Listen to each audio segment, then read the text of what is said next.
signature on that sheet. Because the way it looks to me, like on the private side of things, you have to have the signature of the landowner tenant, which is good, because at least that way, I mean, that eliminates some of the trespassing issues, and then it looks like the landowner or tenant has to actually verify that the beaver traps are on their property. So, is that something that the conservation office would also have to do if it's on conservation property? I would think so. I would say so too, yeah.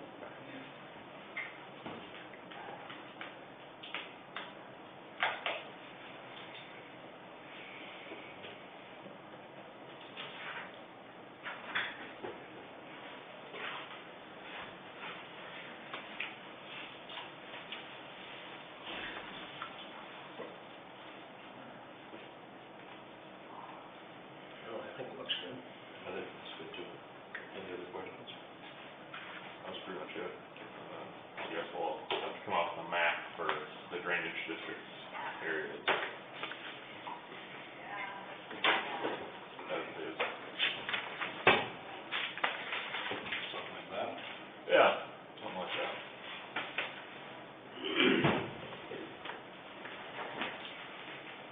So, that's all I had. Have you had any interest in it? From what I know currently, there's one person that has 6 of them. Actually, there's 2 people that have 6 beavers that are kind of waiting to see what happens today before they fill out the sheet and get them turned in. And then I've talked to a couple other gentlemen too, so.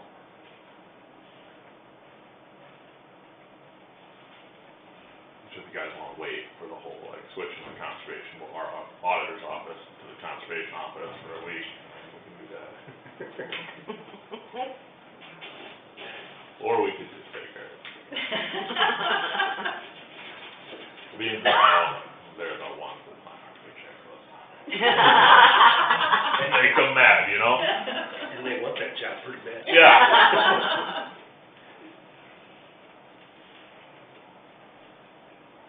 So, we need a motion to let Nick handle it, and I'm not gonna argue. Or what?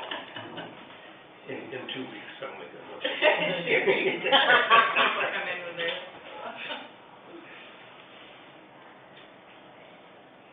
I'd make a motion to let Nick handle it. I had somebody ask me something and I couldn't really answer it. Can they trap out of season? No. That is the advantage to the program we suggested previously, by which you hire a private trapper. That private trapper has a specialty in our license, allows him to take. Even in the district? In a district, on private land, on public land, on the back of the moon. That's what that license is for. Anytime, anywhere he's, what he or she's allowed to do. Okay. So that is, I mean, there's no reason why, if somebody couldn't trap out of season, they couldn't call that guy that we talked about, and I got the number from. Sure. So that's the other option if we're out of season, and I don't know what the seasons even are. I was gonna see if I could track down some other people, closer to our area that would be willing to do a nuisance wildlife deal. What does it take to do that? The way it sounds, you have to go and, like, I don't know if there's a written or verbal test that you have to take with a conservation officer from the DNR to demonstrate your knowledge of trapping animals. And then I don't know how much the license is, I guess. But, I mean, the way it sounded when I talked to Tate, the 2 closest people, there's one in Alton and then there's one in, like, Uvalde County, so I figured it's a little nicer and maybe a little more economical if we could get somebody that doesn't have to drive so far. For that reason. Did you make a motion? Yep. I'll support it. Motion and support, and I understand it would be to approve the beaver trapping form with the Osceola County Conservation Office being verifying. And, Chris, I'll just keep it back up. No, the supervisor is the backup, I saw that. Further discussion? He'll send pictures of that to the auditor's office to verify for payment. Pictures of the tails? Sure. Okay. You gotta If you wanna put that on there, I mean. you gotta be able to verify after payment somehow.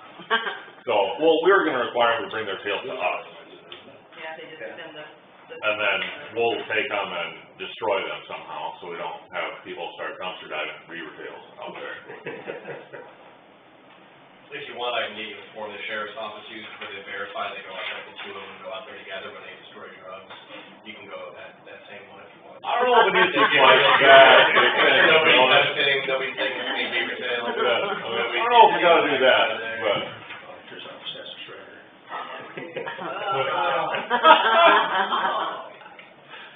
Well, I mean, it's a discussion doesn't seem to be centered on the issue. Any further discussion? All those in favor signify with aye. Aye. All those opposed? Aye. Next, we need to draw lots for City of Washington City Council seats. I'm happy to see you, Thanks, Nick.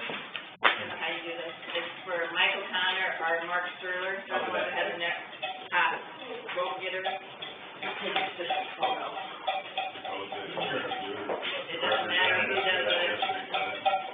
Good photo op. No one. You all right? Oh, Mark, No, he doesn't. Michael Connor. That is what. Mike Shutt, thank you. He doesn't Yeah, get. anyway, Shutt. Michael Connor. We were selecting the one that would not receive it, right? Yeah. So then what do you do? Wait till January if you. Yeah, he can resign now, or he can wait till January and not take the oath, and then there's some vacancies, and then the city will have to appoint. That mayor must have wanted to get along. Hopefully it's his last term.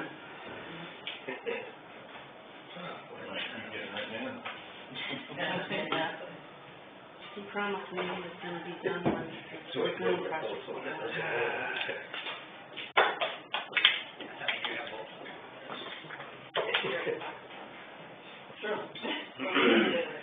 Oh, you did? Ernie, do you have anything you wanted to add on the parking lot issue looking in the travel? We'll just talk about it. See if we can address it in the spring. Okay, no, that's fine. And I've got some ideas on it. I had Wayne go yesterday and put some, millions down.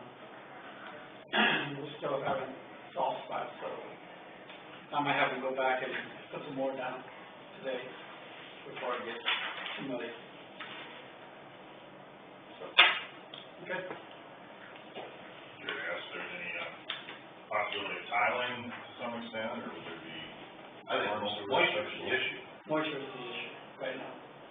So, until we can shave it down and put a nice base on it, there's nothing we can do.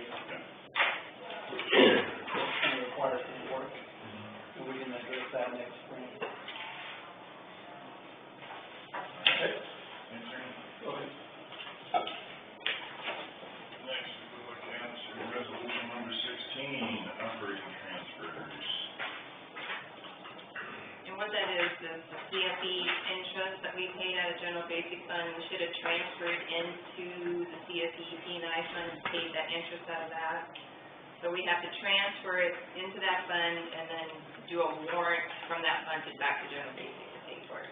This is the bookkeeping that David Noble caught when he was doing the audit that we need to correct. Made a motion to use that resolution. Motion to approve resolution 16, motion 20 by Jones. Support from the floor, any other discussion? Mr. Jones, how do you vote? Aye. Mr. Moore? Aye. Mr. Helmers? Aye. Mr. Schulte? Aye. Vote aye.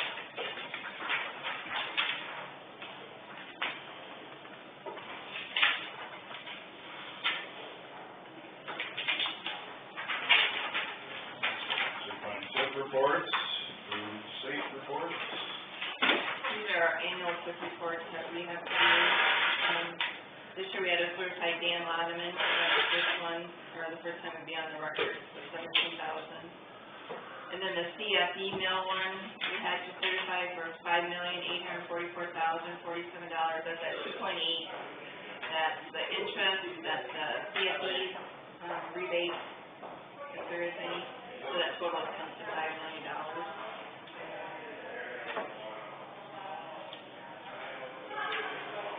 And this other one is, machine support, 122,000, should be another one in there.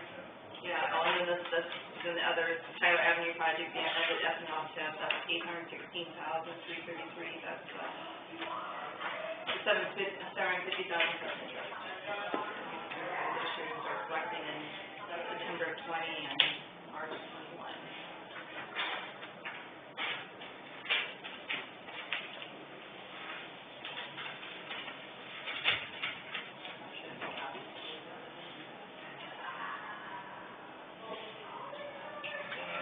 Separately, I did talk to David Noble on the UR six, the achievement support one, Boston Water Service did do plumbing that's included in there. He said if we weren't the body making the selection of the contractor, then it shouldn't be an issue, but should this vote or we do them all together, I don't believe it would be an issue, we would separate. I think we can do them all together. Need a motion? Approve all of them in one. Make a motion to approve all. Support. Motion to approve the TIF certification reports on the state report. Any further discussion? All those in favor signify with aye. All those opposed, same sign.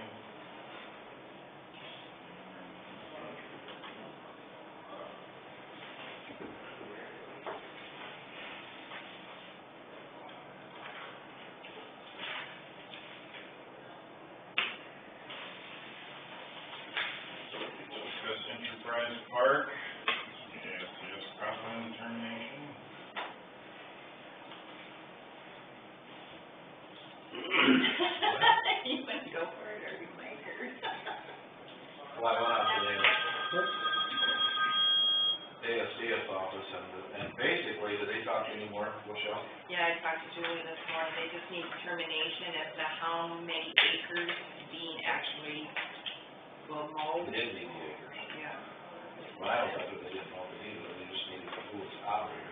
Yeah, she said they would keep the county as the operator, but they need to know how many acres that he mows to keep it in crop.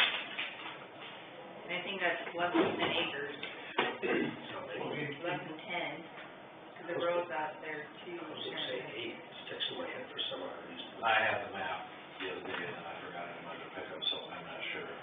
And then once we get that figured to her, how many acres, and someone, she'll just bring it in here, this way we'll have to sign it.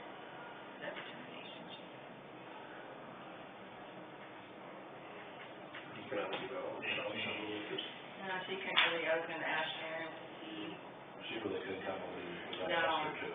yeah, not exact acres, she No. told me, It's like 18,670 on that map, or if that's not she told me lots 2 and 3 were the only ones that were being, she thought, that was, she could see that was. the outlaws to the north too, isn't it? I couldn't tell if that was my question, I didn't know how much. Did she- Did it do anything up north there? I don't know, you mean by where Cap Arms is? Yeah. I don't know if they did or not. Did he mow that, or did the state have something? North of Capitol. Yeah, do we have anything to do with it? That's a great thing that we have. No, it was, Cap Arms, no. So even though he mows it, we're really not the, No, the state bank is. we're not the operator, No, the county business. no, that's state bank. So then you just been latched down south? Could be 2 outs south. And I think he does the way north too, doesn't he? Cat Farms did not receive all of their plans, just No. 2 lots across the road from each other. I went to 4 different offices and nobody could actually tell me.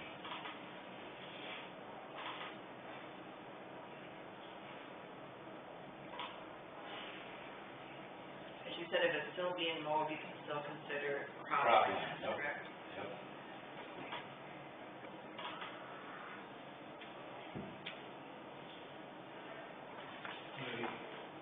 tilled that lot in between, that one toward the, you tilled that up, and there's weeds in there.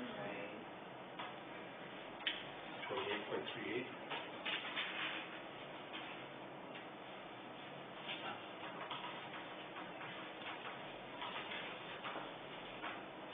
Between Block and, Snap-on Tools, those two lots are there. Who has those? Those are two that would be added, or included, that are being moved. They're still in the county's name. Does he mow all that? He didn't this year, no. Then it would be up to 31.75. You're not, there's only 4 farms, are you? No, there's only 41 acres total, isn't there? Well, and the ones I added was the ones that I George Brock's one. I didn't, Those I aren't didn't the do county. county's name up at Highway 9, those aren't county land. No, they're George's, aren't they? Yeah, Let me see, I'll subtract that. George farms that.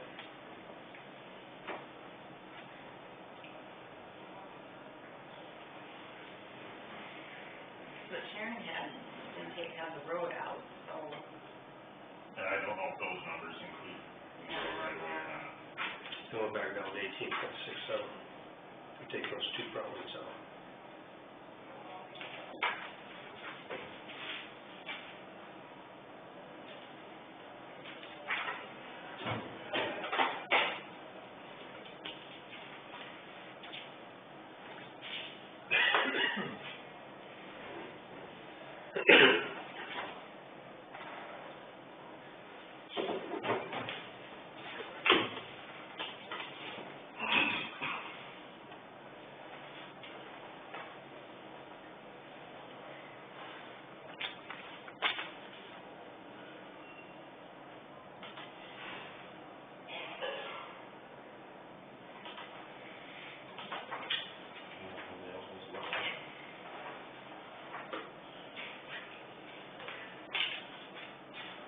Just call that,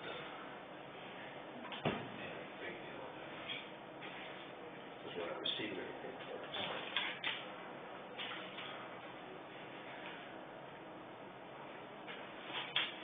So the 18.67 acres is probably what Yeah, that's, big cropland, well, that's being tilled or that's being mowed. Because that north part when we were yard for cropland, kind of slew tech deal. Under a year. Yeah. We've got plenty of them lately.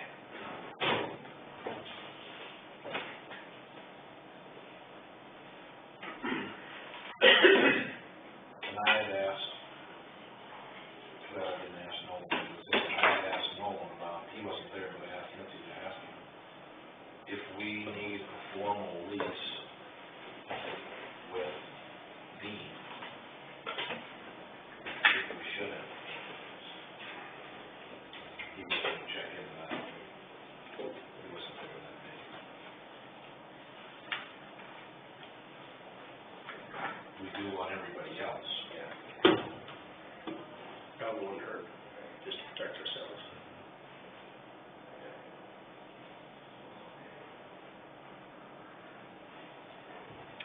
So then, if you did a lease, you still have to provide us proof of insurance and, because I have that on file. Yeah.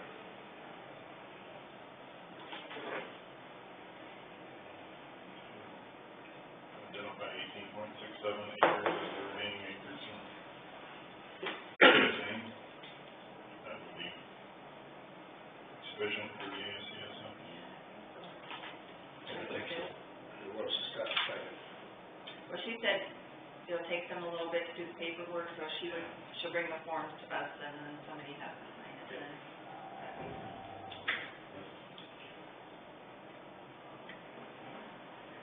We've got the revised handbook changes.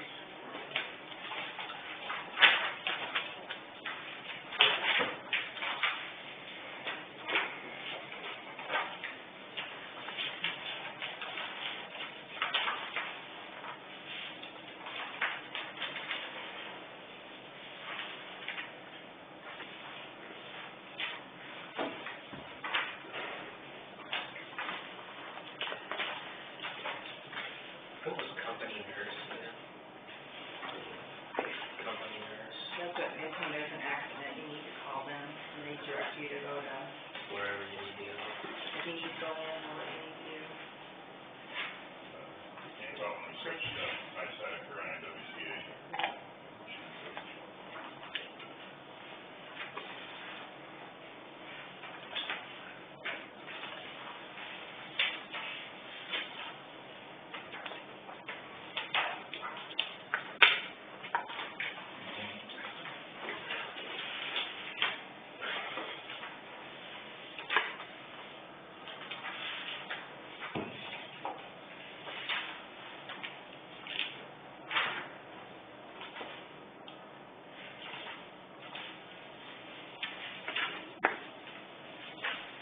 One of these changes that Jack made are just making us more compliant with This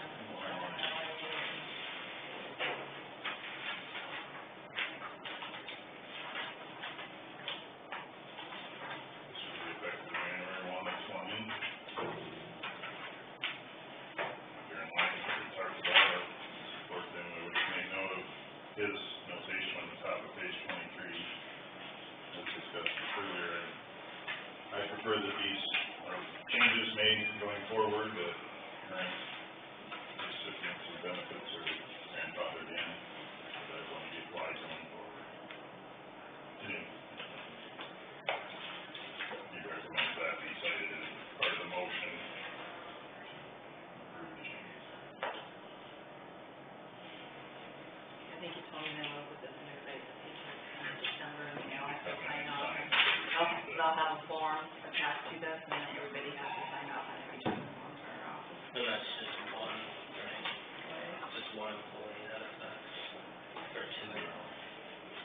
My grandfathering in, health insurance. So just one. One.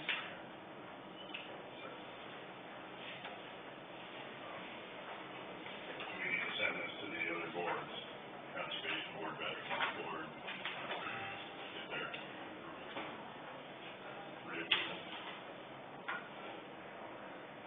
We even had the sheriff's office sign this, whatever done by the union, this, correct? They got to sign it off, and all of it.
motion to go ahead and approve this grandfather, what they were eligible for under the last handbook.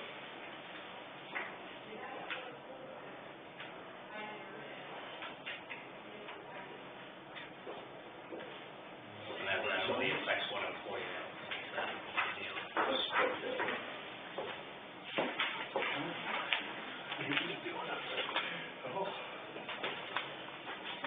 That's support by? Motion's been approval with the grandfathering language, support from Mr. Schulte, any further discussion? All those in favor, signify by aye. Aye. All those opposed, same sign.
show up finally.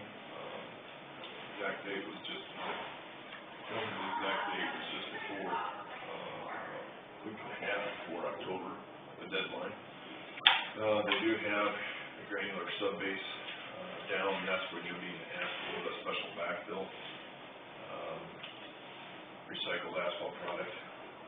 They've completed that, and obviously by, a few other small items like, partial mobilization, partial traffic control, and, reprofiling of the subgrade. So those items are complete. And your pay estimate, it reflects that amount. I guess that's what's being approved now, or would be asked to be approved for now. We've got a $1.5 million project, and obviously we're looking to pay them $150,000. Elephant in the room is obviously they're behind schedule. They, doesn't really matter to us, but they were behind schedule. A couple other projects down in Sioux City, which put us behind schedule on their docket, so to speak. So that's where we're at right now. We've had 3 core meetings, we called it, a few weeks ago, and they stated we would be the first one on their list in the spring. It doesn't help us now, but hopefully that will get us, find a finished product as soon as we possibly can in the spring. There is a possibility of liquidated damages. At this point, typically we don't really go into in-depth discussion on that item. I think the county attorneys, Wade and Aaron and I are all on the same page, I think, at this point, is that since we have $1.5 million left to be constructed, they've only requested $150,000 for well above them, so to speak, if liquidated damages would be completely assessed even at this point until some type of completion in late June. Possibility of $100,000 of liquidated damages theoretically could be assessed to them. That's a theoretical statement, as I think you probably all read the emails. Discussion from the county attorney, but we have more than enough in work to be completed in the future to cover that amount. And, obviously, the bonds are still in effect. Payment performance bonds are all 100% of the project, so that we have assurance that the bill will be done. There's no question on that as far as getting that, being able to have that completed. It's just a question of the fact that they aren't meeting the deadline. So, I'll open up for questions. Has everybody read the emails? How much we'll discuss beyond that point? It's up to you, I guess. The only question I have is how easy would it be for them to put us off next spring? Well, Say they hit some other big job. yeah, unfortunately, the way things are, we don't have a complete assurance that they would be in immediately. We're back to what we can do as far as docking them. There's nothing in advantage of them to push us off because it only hurts them more. Obviously, it hurts them in not just the fact that we can go after more liquidated damages, but obviously that does not look good on their record. You talk to other counties, and we got some projects sitting right here, from their county, and that gets around pretty quick. It does not do anything good for them. So we don't have any gun to their head. We can't make them. They're not our employees, are not your employees, or a separate contractor that has the ability to do, ability to set their own schedule. But they have assured us in the meeting that we held that we were going to be first on the list. They have their plant still here, which also helps us keep them, so to speak. They really don't want to demobilize that plant. There's money in that, taking it away onto another project. So there's definitely advantage to having that plant sitting there, so that there's more effort, more pull to have it done immediately in the spring. So I wish I could tell you more. We don't have ability, any type of state federal or state, county or city type of contract, that will go beyond that point with liquidated damages is what's the only real possibility we have against them, so. So you're saying we won't collect any liquidated damages?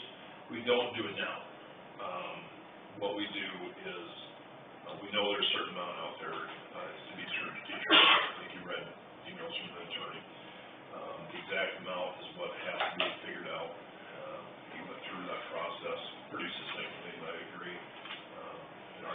In our workings with other cities and counties, that's exactly how we approach it.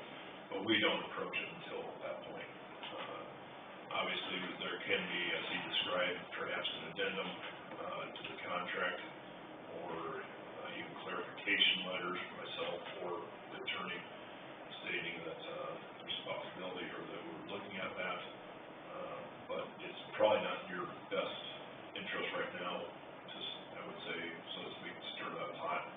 We want to have them here if there's more, I wouldn't say threats, but if there's issues that are pointed out, or try to muscle things a little bit too much, it would probably could push things back on their behalf. The contract's a contract though, isn't it? It is, it's mathematical. What good is it if it? Well, it's just as, I think you read from the attorney. Yeah. Yep, it's back to, coming up with. Do these companies get bonuses for getting done with another project? Sometimes there are that way too, you know, some contracts are written that way, where there's. So you think there was bonuses made by putting us off? I wouldn't say putting you off, there might have been bonuses under the project to get it done, I think. So then why would us not collecting damages if they got a bonus for getting one done? Well, yours. Why should we be penalized again for not getting ours done? By not collecting the liquidated damages? Oh, you can certainly try to collect it, you can certainly collect some, it's back to the dollar figure to be able to collect. That, their other contract totally independent of this one, obviously, so what they did on that one, and I tell you the truth, I don't believe they'd be making any bonuses that were laid on my project, or previous project also, so, You're saying we're better off to wait till the road is done to discuss that? yeah, what I'm saying is, I would typically don't, especially in this case, for the fact that they've got a $1.5 million project, they don't want to walk from it because they know they can make money on it. But, so you're ahead of them, so to speak. You also have bonds in place that if they happen to want to walk, you can still get the project done. I think, as the attorney opinion said, if we develop an adversarial discussion with them at this point, it could, the biggest thing could be is that it delays things in spring. We don't want to delay things, any one of them have to. And your teeth are still there. What teeth you have in those liquidated damages are still there, whether it's today or in April or May. So it's not taking away the ability to go after liquidated damages. It's just delaying that discussion, which is, I think, prudent because you don't know exactly when they get done. If they get done early, and you assume X dollars, well then maybe you're either way, shorter plus of the actual date they get done. So I would not try pursuing it now. It's usually, at the end run, you say there is X dollars times the rate per day, per calendar day. That is the liquidated damages you're asking for. You don't know the X days, because obviously it's not completed. So it's only, and that is exactly how we handle all of them. We don't, unfortunately, the weight, the ability for you to liquidate is always at it towards the end. Who keeps track of rain days? What's that? Who keeps that track of rain days? Well, we rely on the weather channel type system where we go through, doesn't have much, rain to do that, or if the staff does it too. Push comes to shove, you can probably rely on National Weather Service, and that should probably go ahead and be the one that we're gonna go with. I mean, Typically what a contractor will go to. Okay. They'll say, well, so your said X date, you know, like the sheriff says, Y date.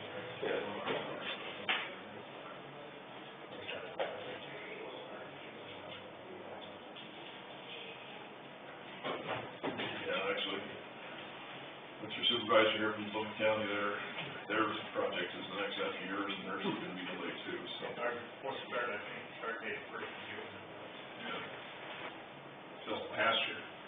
Yeah, so, but the way the road condition was reconstructed a year ago, it was terrible. I'm glad we're not gonna be the first on the list for next year, so. Cause I think the road will just get better.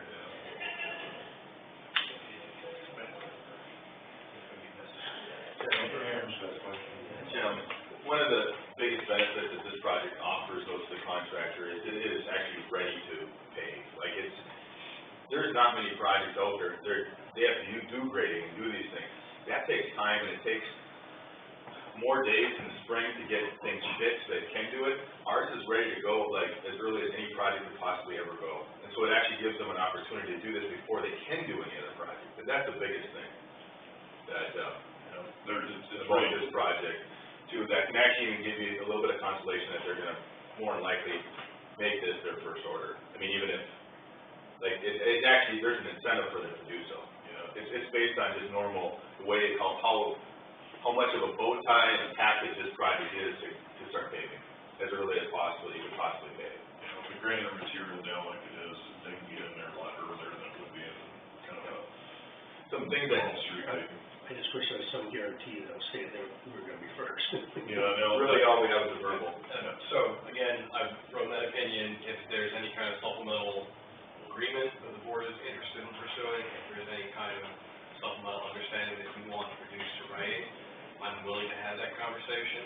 I think that I understand Barry's frustration about wondering why a contract isn't just a contract. The reality is that with liquidated damages provisions, you are talking about a part of a contract where we have to ask ourselves just what are we willing to do to make that part of the contract what it says it is. At this point, if we really wanted that money, we would have to go after it in the courts. And even pursuing injunctive relief would probably end up being some kind of a mini trial sort of situation. And it behooves us most to just remain in the posture we're in right now. I echo Wayne's concerns with this, and I think that if we were to have some kind of supplemental agreement, what it would probably be would be something to the effect of the company essentially pledging that we would be the first priority, that any deviation from us being first priority would not occur or be acceptable until they approve it with us. And some teeth that we would add to that would be that both parties agree that it would be reasonable for us to rely upon and expect that happen, which legally speaking kind of ties us together a little bit more tightly. But at the end of the day, can we have some agreement that's immediately enforceable by which a court would be willing to put an injunction forth on this company, making them do that project first? I don't really know. I don't know if that would be as valuable as it might seem like it is. I'm willing to explore that, I'm willing to talk about that. But I do agree with Wayne here that right now the best course of action is to basically try to hold the course and watch them closely when the time comes for continuing to start again. I mean, if there's anything you wanted to pursue, I would say the maximum of your pursuit would be just to make some type of tentative contract and just say that, or even as a standalone, agreement, that this will be the first, project to begin in the spring. See if they wouldn't sign off on that. Of course, we have a contract that says similar, so, it's back to the weight that we can apply to it. That would be probably the maximum what I'd do, just so that we don't want to push right now too far, because unfortunately, we need them to be done as quickly as possible in the spring. And if we do too much, I think it's going to be, it's going to go against what we're trying to achieve, so. At this point, yeah, I would have thought the contract was the contract. That's the question. I don't know what value we add by adding an addendum or having more words that maybe do or don't mean what I would think they need.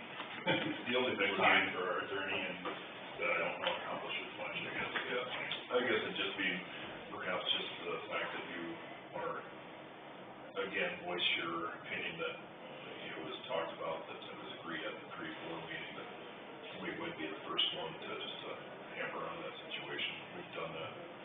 letters and, notes following up the meeting, but it's not an agreement, it's just our reiteration of what they told us, so.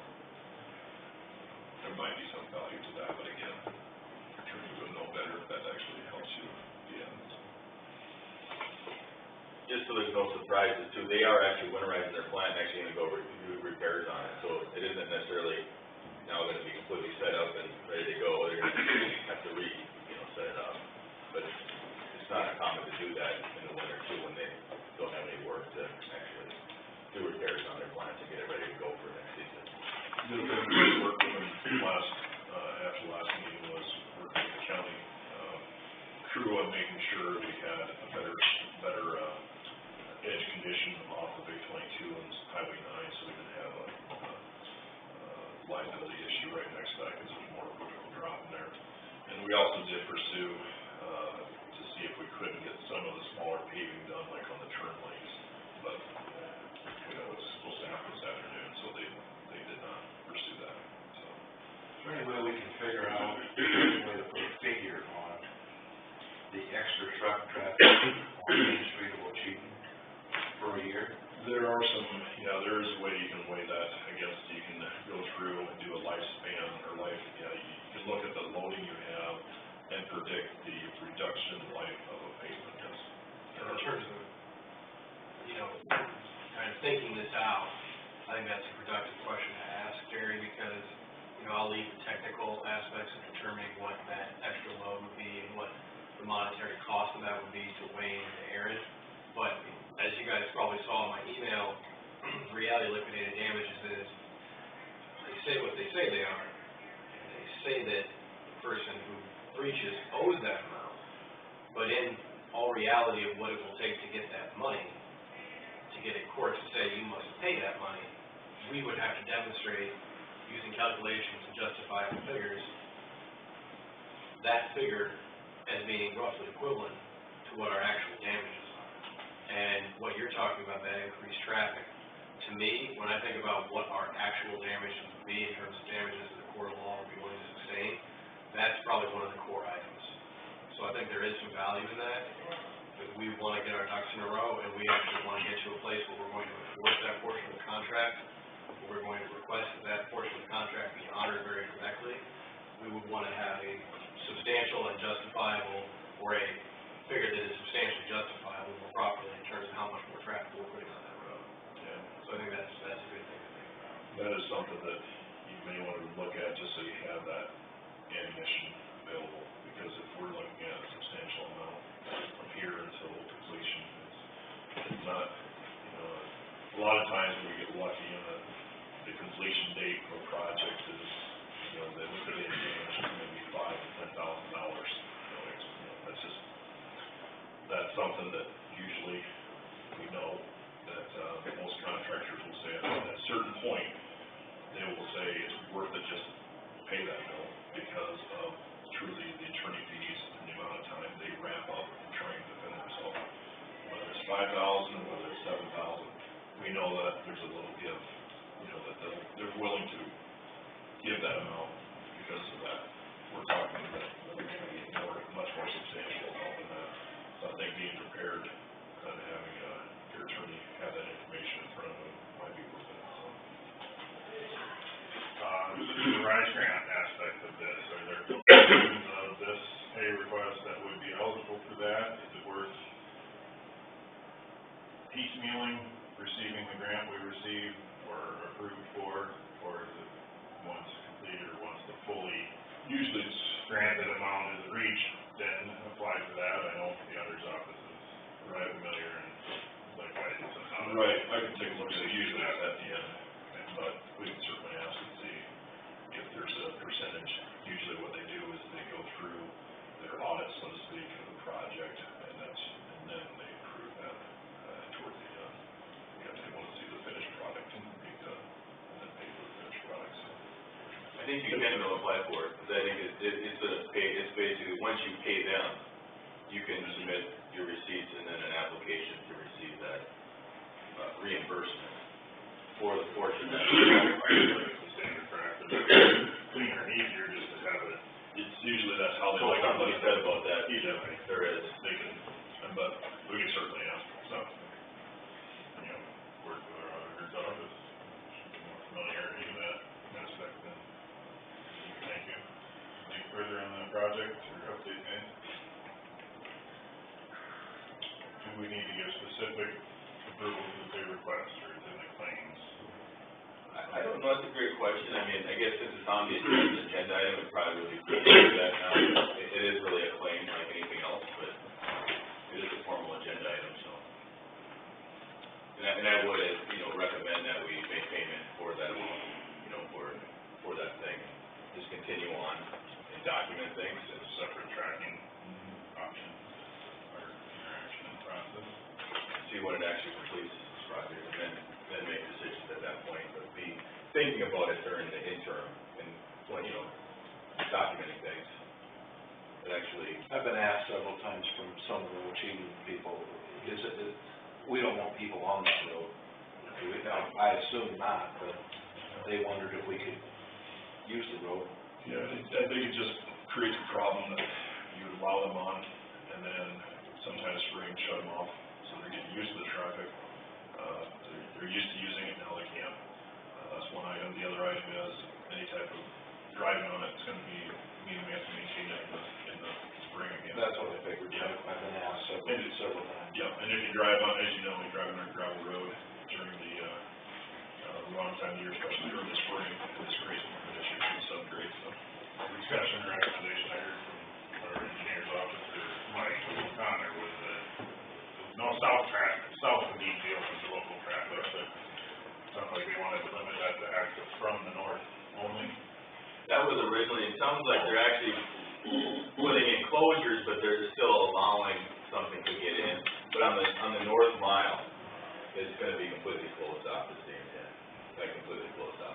And the south mile would allow access, for sure from the north end, and maybe even through, but it's gonna have closure, it's gonna have a soft closure minimum. Part of it is how much you maintain it too, like if you don't plow the snow, you kind of, you're not encouraging anything, so. Where you are. Yeah, exactly. That's where you are. Yeah. Just the season we're going into now. Action on the pay request, gentlemen? Make this motion. Approval of pay request from Jefferson Smith by Helmer, support from Schulte. Further discussion? All those in favor signify with aye. Aye. All those opposed, same sign.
You got that right. On North 40? I do Whether or not we need Sheriff's something office, formal they with call. Dean Ackerman. It was veterans.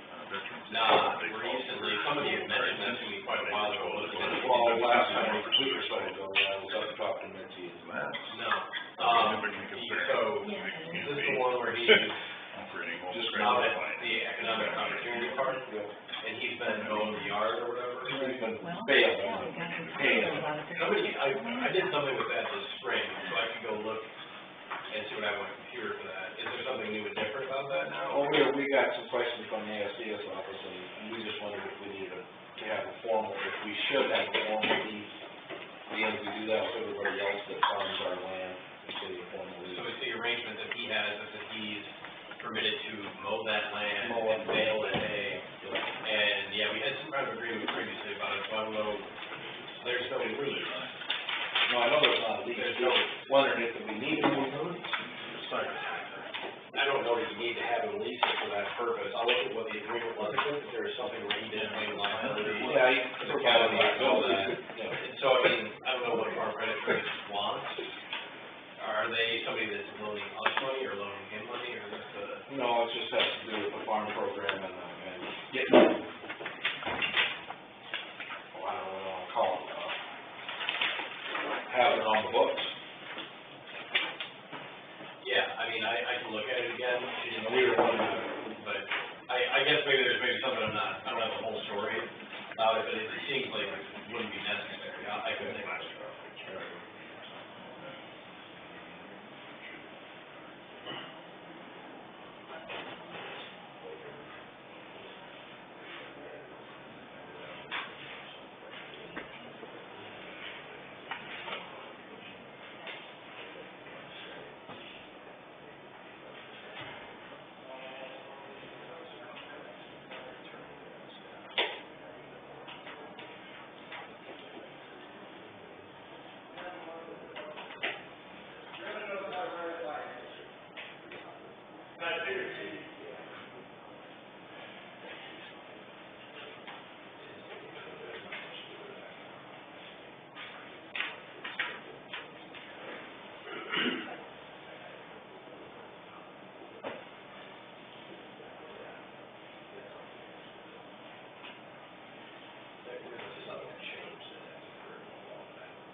Does anybody need anything from me in the board meeting, or?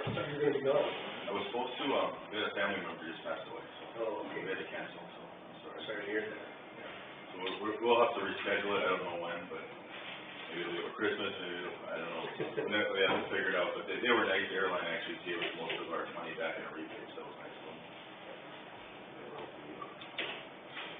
Yep. I'll be around until, something more, can't reschedule it. Yeah. Consent like item, we have Sioux Rivers Mental Health Region discussion. Mr. Louch? Mark Luch? Yep. Steve, sorry. Yep. Thank you, yours. Yeah. Shane?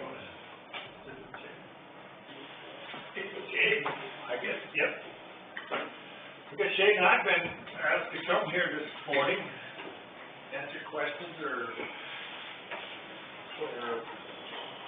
about our region, I guess.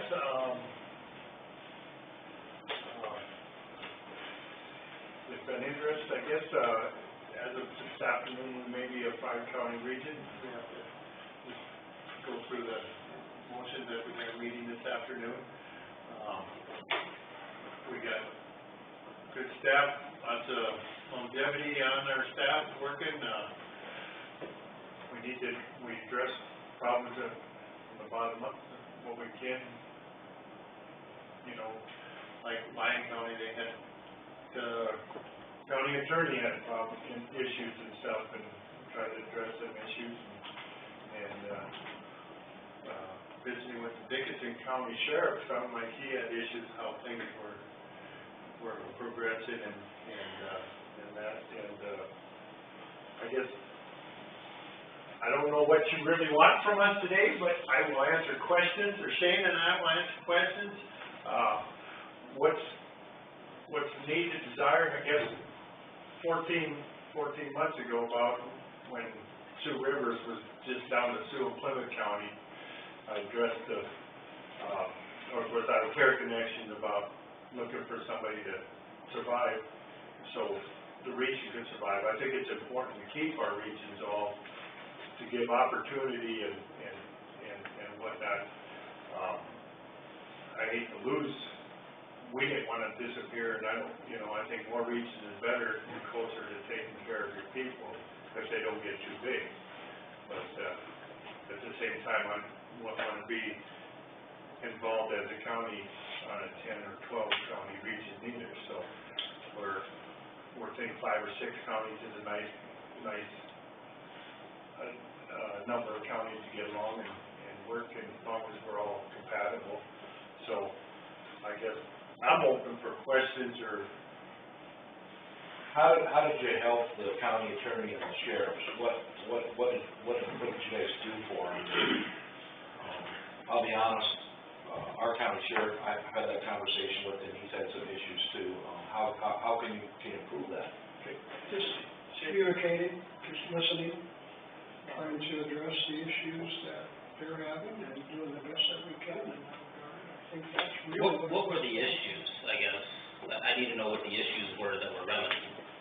County attorney in Lyon County, she seemed like she was having trouble getting people placed, getting communication and help for the people that came through her services. Is that correct, Shane? I think that's basically it. I mean, real or imagined, the county attorney didn't have complete confidence that things were being done the way that she thought that they should be done. And she had been a critic for some time of that process and reached out to us. And since then, since the first year, we've had Lisa Rockwell there as a full-time person there in the county, presence within the county to work there in Lyon County. With Dickinson County, we're working, they won't come aboard until the 1st of July, and As well O'Brien County. As well O'Brien County, yeah. So who was doing the placements? I mean, I still don't understand what the issue was. Pardon me? Has there been an increase, real or perceived, you said, are the numbers much better now as members of Sioux Rivers than when they Oh, were there? I'm not here to denigrate Northwest Iowa Cares or Kim. I have a lot of respect for her. I think she does a fine job. We do what we do, and Kim and I don't do things exactly the same. Our approach to doing business is more from the bottom up, and I work very closely with my staff. I believe in having more staff rather than fewer staff, because you can't address the needs in a particular county unless you have someone on the ground to get that done. So our approach has always been to work as a team, to communicate very thoroughly with our providers and the sheriffs and the county attorneys, and just to do everything within our power to satisfy them and meet their needs. So, as far as services, we have roughly the same services, available. We're working on some that we haven't had, and we have some additional services that maybe aren't being delivered today in this region, but by and large, we look similar in that respect. We work with the same providers. So, what it boils down to in my mind is just, it's about how we approach things and your comfort level as a county and a board of supervisors with how we do business. And, you've got some tough decisions to make here coming up. I know, with Dickinson and O'Brien joining us, you'll be surrounded by counties that used to be in your region, and that's something you need to consider. They'll be down to 3 counties, not 30, a little more than that, 30,000 population, so. And you won't have staff or a CEO. I think Kim has tendered her resignation effective July 1. Again, who's the provider that took care of the placement that was cited as a concern with Dickinson and Lofton? The provider that Took care of the placements that everybody seems to have the issues with. Well, it wasn't a provider, it was, where you would have had Beth Will, I think, as staff dealing with that primarily, right? Right, yeah. I don't mean to speak for other counties, but, as county attorney, we have conversations with other county attorneys about the difficulties we face dealing with the mental health system. Sure. I think that there's a lot of uncertainty as to whether or not Beth will be part of our county's mental health picture in the future. And these shuffles, these changes are a massive concern because of the people. Who do we get to keep, who do we not? Well, she won't be if Dickinson joins. Right, and that's what I was trying to get to, is having somebody like Beth Will was an incredible asset to our county. Because this is somebody that I could call, that another county attorney could call. For instance, in a very real example, I called her one time at 9 o'clock at night. She was in Arizona on vacation, and she helped me get a placement for somebody that was a violent juvenile who was sexually offended. That's like the triple header of oh heavens, what are we dealing with, right? And we're gonna lose that, most likely. And these are gonna be, and my point is this, it's about the people you have, and sitting here today, I don't know exactly who you all have. I know that we're gonna take risks if we leave our region, and we leave those people behind, but the odds are that we might not be making much of a choice, because people like that might not be available to us either way. Do we have problems with placement right now? I mean, I certainly think we do. I know that there's a wide range of opinions as to why we have issues with placement. And these are conversations that have been had with other county attorneys. I've had this conversation with the Phillips County attorney, with the Lyon County attorney, with the Clay County attorney, with the Bryan County attorney. And certainly, I will admit that there are times where we, as people involved in law enforcement, really think someone needs to be placed. And a medical professional, given the evidence they have in front of them at that time, which, like I said, may well be 10 o'clock at night on Friday, might not dictate to that person, hey, this person needs to be committed. And sometimes we might just have to part ways on that.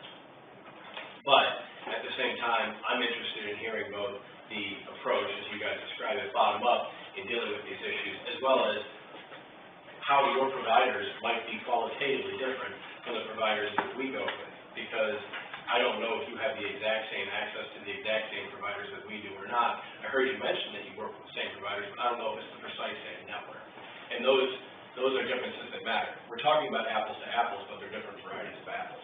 I just get confusion in that you say Lyon County was having issues with placement and had receiving the services they wanted, but I know they were happy with Beth Will. Right. And I know our sheriff's office appreciates that. Beth Will is the gateway to services. I know. And she's the person who connects us with. But there's only one other. Yes. Instead of Yes. 2 rivers, well, we have 3 or 4. But what the region was providing, or is providing, was being met.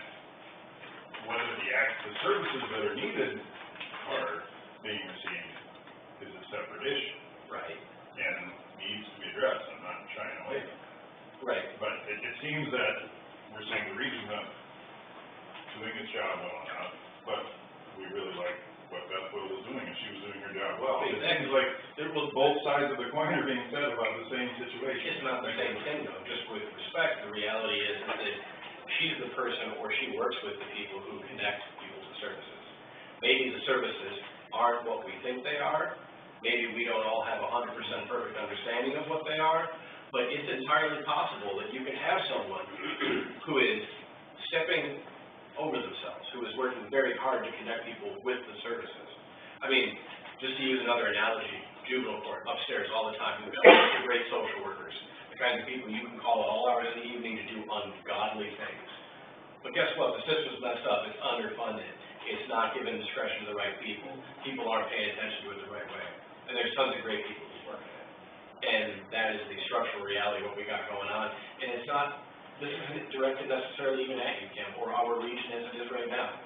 We have a system that is failing us, and there are good people who work in it. And the reality is that we're making a choice between maybe three of not the greatest options. We've got three regions to choose from. Guess what? Let's all be real here. If we move to this region, there's going to be things we're not happy about because they can't do stuff for us. And what's tough about the decisions we're making is that, yeah, sometimes it's about people, but sometimes even if you choose the right people, you're not going to be happy with what you get because the financial realities of where we're at. And that's, I don't know if that explanation makes sense, Jason, but that's kind of bigger picture how I look at it. I don't know that the financial reality is any better in Sioux Rivers than it was in Northwest Iowa Care Connection. Or in Rolling Hills. Yeah, I think that a ladder will move regardless. I guess I would be interested to hear kind of how your provider network might compare and contrast to ours based on your understanding of it, and how your bottom-up kind of practical assessment or view of it relates to your interactions with providers.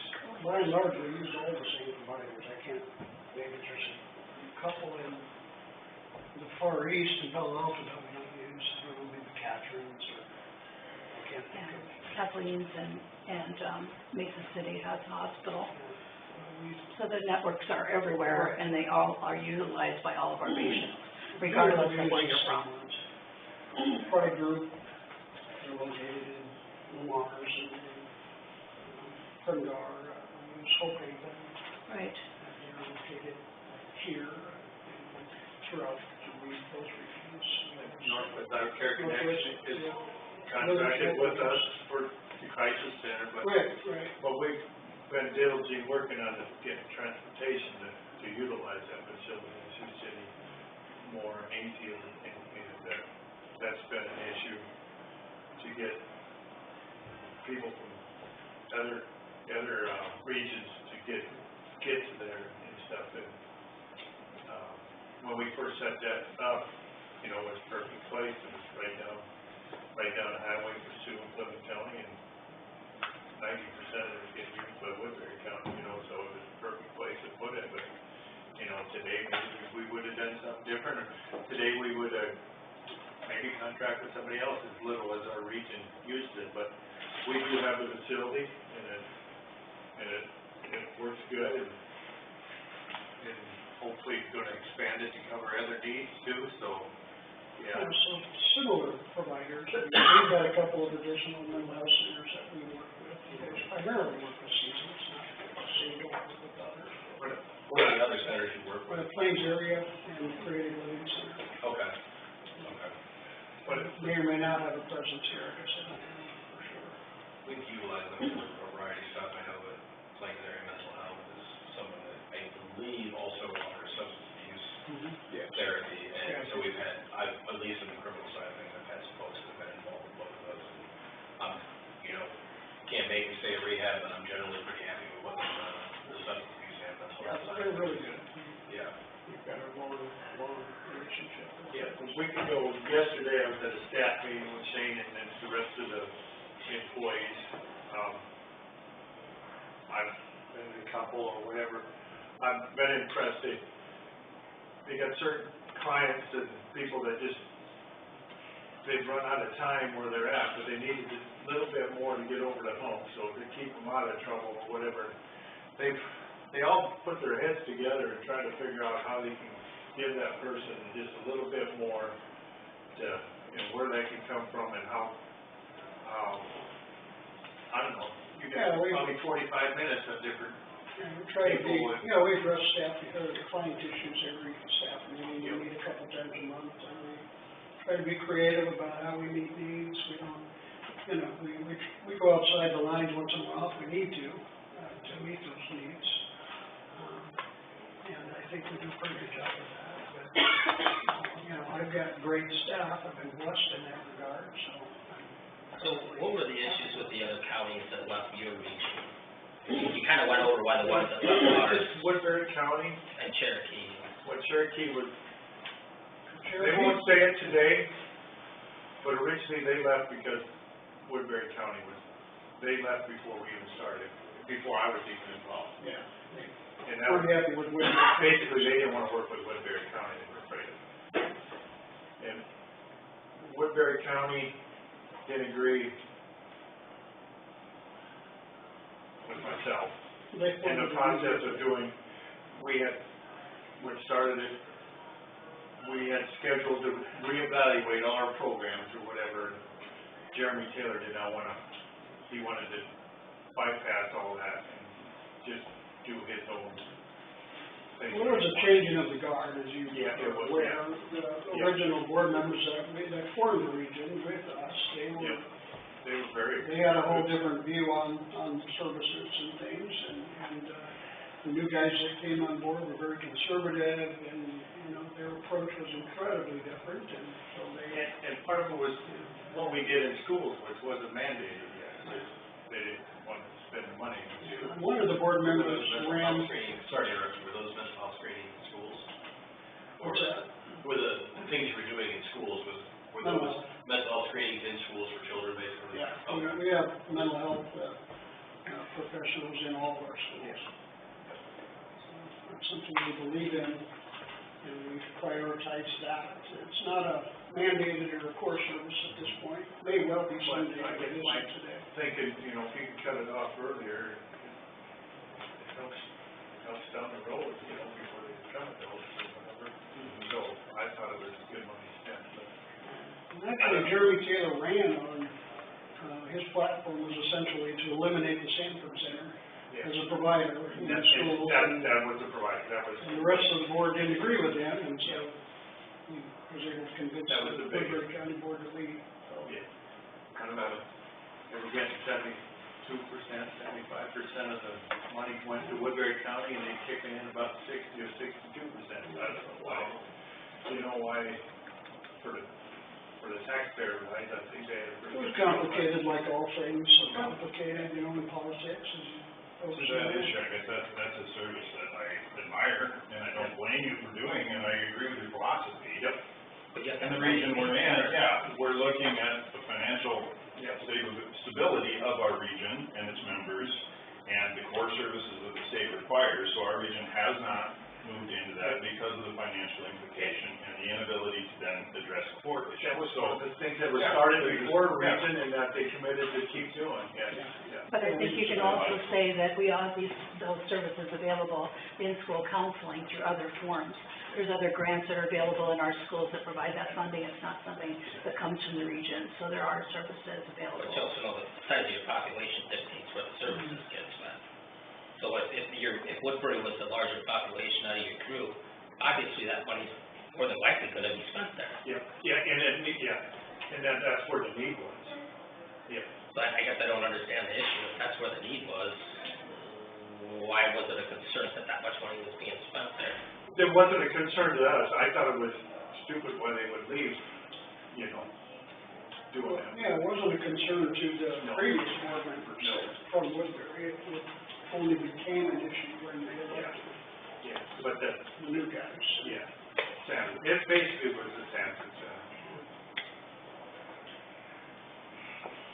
But I think it's helpful to know, though, that Rolling Hills decided on this in school, that they were not gonna provide that service because, on a regional funding basis.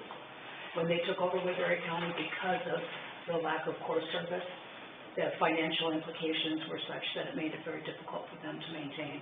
And I So they made that choice to not do that. things would have to change too, Because you gotta commit to those core services. You can't be funding other things outside of it when you can barely afford to do the core ones you got now. Well, you can if you choose to. I mean, that's Yeah, but your that's up to you. Your levy's not any higher than what ours is. I mean, I don't know how you'd be able to spend any more money on those extra services than we could. Well, we had plenty of room within our per diem, and that was something that they had done for 20 years. we honored that. We thought that was the right thing to do. That's what they wanted. We said, we'll support whatever you've got in place. We would do the same for this county. So I think that's the right thing. You know, it only changed when they elected 4 new individuals to the board. That changed, and we were interested in reevaluating that, yes. And they wanted that done more quickly, I guess. I mean, good intentions versus the reality of the financial situation is a tough thing to balance there. But the reality is you really can't afford it, and you really need to start focusing on your core services. Yeah, we don't have a choice. The money isn't there to continue on down that path of good intentions. It's just not. For a number of different reasons. May I ask, just your region's approach to the children's mental health legislation and the requirements placed on regions, you guys are proceeding in that direction, Yeah, right? we've had a number of meetings, and we're participating already with Rolling Hills in that regard as well. So That would be a distinction. we're down the road on that one. What Northwest Iowa Care Connections has indicated it's likely to do, that could change from what I presented to you as to where we want to take our stance. And so far, I believe I'm correct in representing us in that we consider this an unfunded mandate, and until the state addresses that. So that's a distinction between our regions. It is. Decisions that are made, so that would be something different if we were looking there. And I'm willing to change course on that, I just believe that that's what. I mean, if we had more levy room, that'd be one thing, but we don't.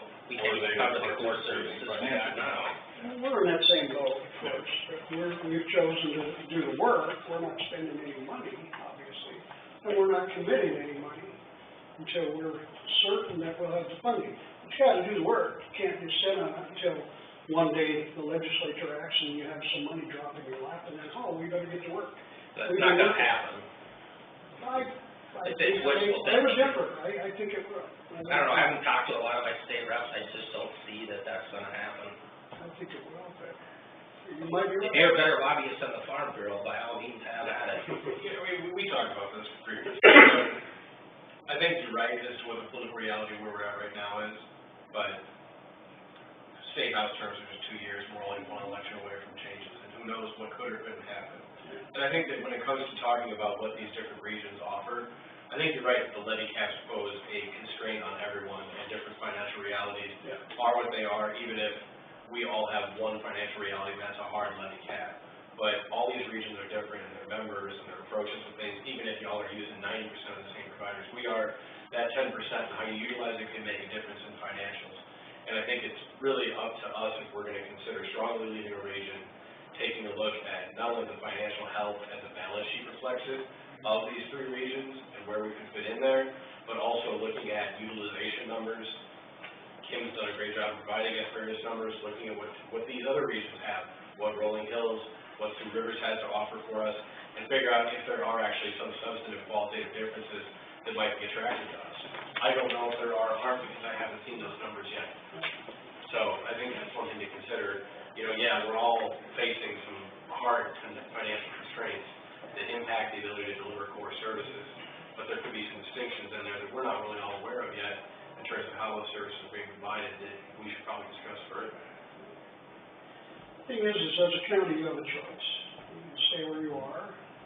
You could join us, you could join Rolling Hills, you could join whomever, I guess, but, you know, that's what it really is about, it's just providing you with a choice. And that's what we're here for, you know, there's a choice. Currently our only choices are Two Rivers and Northwest Iowa Care Connections. Clay County would need to take action. Right, Clay County would have to move open south. that door But for us. I know Kim has already engaged Rolling Hills in those conversations, so that is Or as a a regional. real possibility, I think, based on what I hear. Or you could add some counties from the east as well. So is the thought then is to dissolve this or to replace Kim? The board meeting last week, when Kim announced her retirement June 30th, the focus of the board seemed to be that we would replace and we would likely continue to exist as Northwest Iowa Care Connection. Just how that looks is unknown yet. But we have a plan. Everything that needs to be done, we've done before, and it's just like getting things in place again. Yeah, there's a lot of things. Yeah. To Yeah. line up, and I know. I did one, I could do another one. I was really dedicated, sat down with Dawn twice, I think I did, I wanted to make sure service carried on through after when Mary left. In fact, I think the second time, when we go forward and do something, we've learned a lot. Yeah. And there's lots of things that we will do maybe a little bit differently, or at least have suggestions, because we've learned through experience of some things that could be better, just by what we've seen happen across the state. So likely Northwest Iowa Care Connections will need to hire staff to address the changes that are taking place. In discussions with Rolling Hills, and I'm assuming the same would be with you guys, that you wouldn't just automatically assume staff of, or do you automatically assume staff of member counties that join you? We did. We did. You have. We have, we did in Lyon County, and we will in Dick. What do you have for? Not currently, but we're facing as a region entirely different situations, so if it becomes an Osceola employee or a Clay employee, We've already, what does that look like if those changes take place as far as regional alignment? we indicated to Dickinson County that we would take their staff, so that's that. And I think, the elements are the same when you start looking at service coordinators like Beth. Our region decided to go with one service coordinator because we didn't want everybody tripping over everybody. And we designated that way because we looked at the region as being a legal separate entity. And when it did that, we looked at a CEO and we looked at a management structure that was going to have the service coordination, the claims processing, and the quality assurance. And each one of our staff members assumed those duties based on that. It didn't mean that we couldn't do a little bit of hedging back and forth on service coordination as needed, but we took people according to the skills as well as their aptitudes and their desires, what they wanted to do as far as developing that plan. Now, when you look at a new region, looking at the same roles, responsibilities, may there be a different structure? That's one other thing we've learned. The importance of having things that are closer to home, that kind of thing may be part of the mix, but what we wanted was consistency out of the gate. We wanted to make sure that the Beth Wills of this world, or anybody that's doing service coordination, was very familiar with each of the counties and what was going on with those counties. And unfortunately, we were small enough, or maybe fortunately we were, that one person could basically take care of a lot of those things and then have some additional support. So we had backup with another staff member in her office. So, the structure's there. It's just that whole idea of the nuances that are involved of getting people what they need when they need it, whether it's providers or government officials or whomever. And then that decision, that approach was made prior to my involvement, prior to nearly all of us being on this board, but with the one service provider, one service provider approach, all of the regional residents are getting the same type of the same approach, rather than little nuances that are different amongst different staff members or different people covering that area. And what we found too with that situation is that we were much more consistent. We were able to clean up some of the things that were missing. And I'm not going to go into a lot of detail on that, but there were missing things based on the way counties had staffed in the past, the way things that were expected of us going into redesign. And there was just that approach of saying, we want to make sure that everything's consistent so the clients get what they need. I would say we've been fairly consistent as well. We have a management plan that everybody follows. But we kind of like the little nuances in each county. So we're a little bit different in that regard. We like that because that's specific to your needs. And I think that should be a little bit different from county to county. It isn't necessary maybe to do everything exactly the same. You gotta have a little wiggle room. And too, when we start, we had Woodbury County, which is altogether different than any of our counties that are working together, so, we kind of have. It makes sense for us to do the same thing in. The only thing that we always have to look for is the fact that administrative costs cannot exceed a certain amount. And so you're always looking at that. And that's got to be a part of our plans financially to not overextend. I respect that approach, and that's why I personally wouldn't probably subscribe to that as much. I know regions were forced on us, but to me, then I think we need to play as a regional member. We're one new entity rather than, and I understand the nuances of individual counties, and there absolutely needs to be some space for that. We adapt. A different view as far as I'm concerned. I still don't understand why the supervisors are running the mental health, I'm still got trouble getting that through my head, but, We're consistent where we need to be. yeah. So essentially, my providers are gonna remain the same, my levy amount isn't gonna increase, so I don't know what the benefit is to move. I mean, nothing, my levy availability rate doesn't go up, I don't change providers, and if I had issues with providers, that doesn't change from here to there. I don't know what the benefit is of jumping ship, I guess, at this point, but. Well, I think one of the things that you certainly have the opportunity to get, hypothetically, is the opportunity to enter a new region when you know it's available. I heard this gentleman describe how maybe they aren't looking to grow particularly much. I don't know what other growth prospects might be, but, you know, there is that possibility that if we're playing a game of musical chairs, at some point there might not be another chair that's feasible, available for us at that time.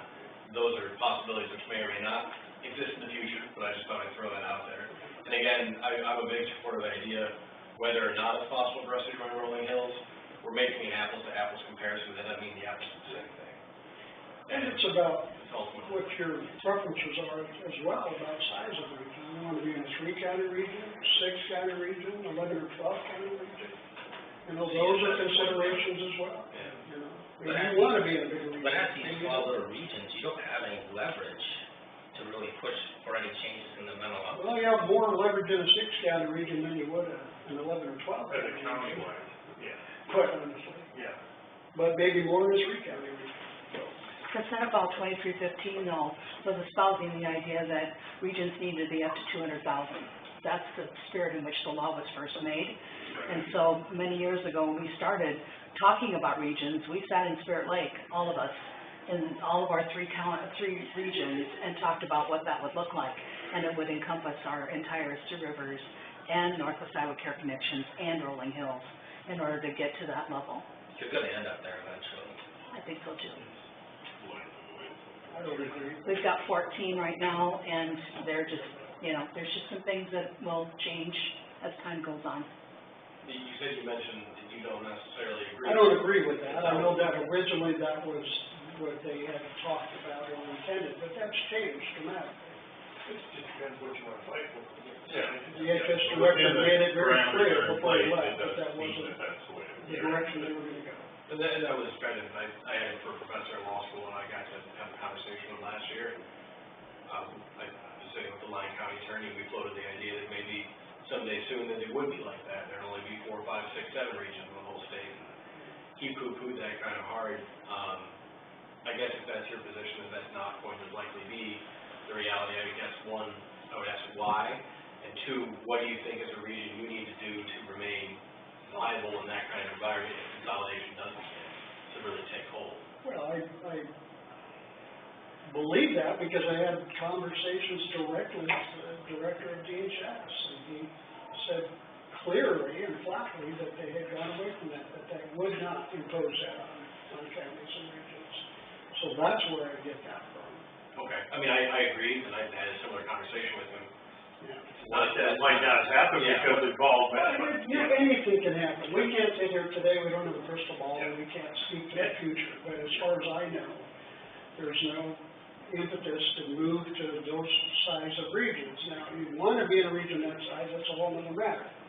You want to be in a region more like ours, where we're going to be a little over 100,000, then that's a choice. And that's all this is about, is just to offer you a choice. We're not And no gonna- matter what region we end up in, we're gonna be the small fish in any pond that we end up in, so that's just the reality of the situation. In a region, you have 1 vote or 2 votes, whatever the case may be, just like every other county. So your vote will count as much as any other county vote. So I would argue that you have as much to say as any other county.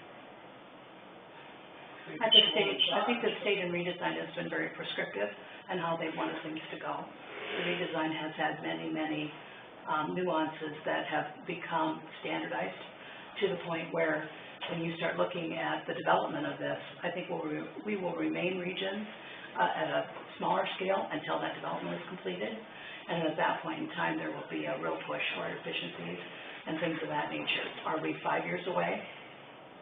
more, who's to say? But, you know, just the dollars and cents of it all, of how much they want to invest in the system, tells you that things are going to go in a certain direction. Well, they're gonna financially force us all into these larger groups, because they won't raise them. That's right. And I'd love to pin my high hopes on an election cycle, bringing me somebody that's gonna up that levy amount, but I just don't see it happening. Well, you have to levy the max, which none of us are right now because of the fund reserves that we have. And so you get to the point where you're totally out of money, and then you have a limited reserve, or no reserve, and then you've got a limited tax authority. They're just getting us right where they need us to be, and then see how far we've gone with development. How many counties are in Lincoln Land? Inlet, 22 currently, Lincoln Land, CSS 22. currently.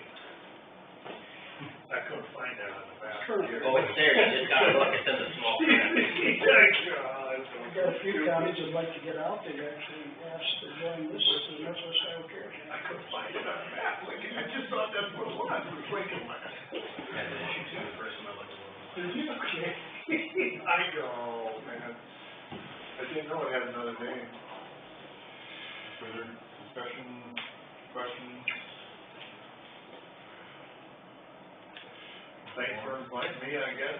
Thank you. Shane, I'm willing to help where we have to be, and, yeah, do what we need to.